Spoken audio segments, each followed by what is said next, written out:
À la une de votre journal de la culture, Mathieu, la dernière sélection du prix Goncourt, ils ne sont plus que 4 en lice. Oui, Yannick Hanel pour Tiens ferme ta couronne, Véronique Olmy avec Bakita, Éric Vuillard et l'Ordre du jour et enfin Alice Zeniter pour L'art de perdre. Voilà les 4 finalistes du Goncourt.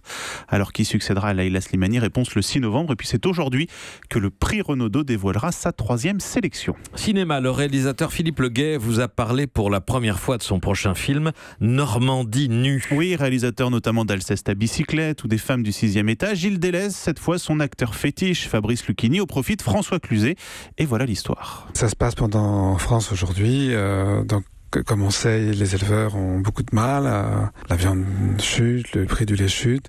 Et c'est sur ce fond de crise qu'un maire décide d'utiliser en fait la présence d'un photographe américain qui fait des happenings nus, des grandes photos nues pour déshabiller son village. Évidemment, aucun Normand ne veut aller sur ce champ. Voilà pour Normandie nue, attendu au cinéma le 24 janvier. J'ai vu quelques images, ça donne envie. Et puisqu'on parle de cinéma, vous nous donnez les entrées entre mercredi et dimanche soir. Gros démarrage pour Thor Ragnarok, le Marvel avec 909 000 entrées à dimanche.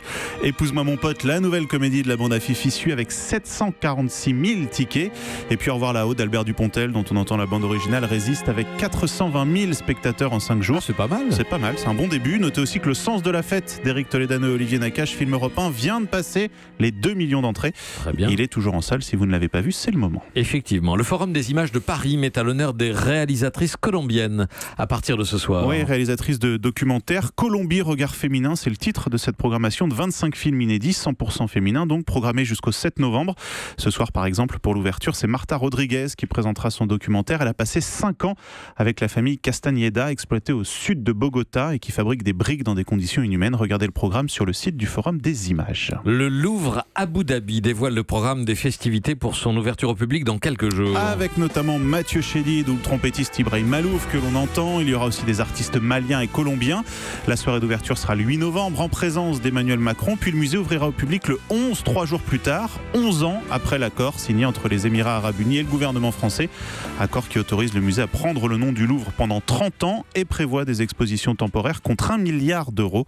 Le musée a été conçu par l'architecte français Jean Nouvel. Il paraît que c'est un bâtiment extraordinaire. On vous en parlera dans quelques jours. Et puis la ville de Roubaix dans le Nord va vendre 4 chapelles funéraires aux enchères. Oui, à partir d'1 €, la ville explique qu'elle n'a plus les moyens de les entretenir et qu'elle va donc les vendre avec obligation pour l'acheteur de les restaurer. Il faut dire que Roubaix compte 300 chapelles et que la rénovation de chacune d'entre elles se chiffre en dizaines de milliers d'euros. On ne connaît pas encore la date de cette mise en vente.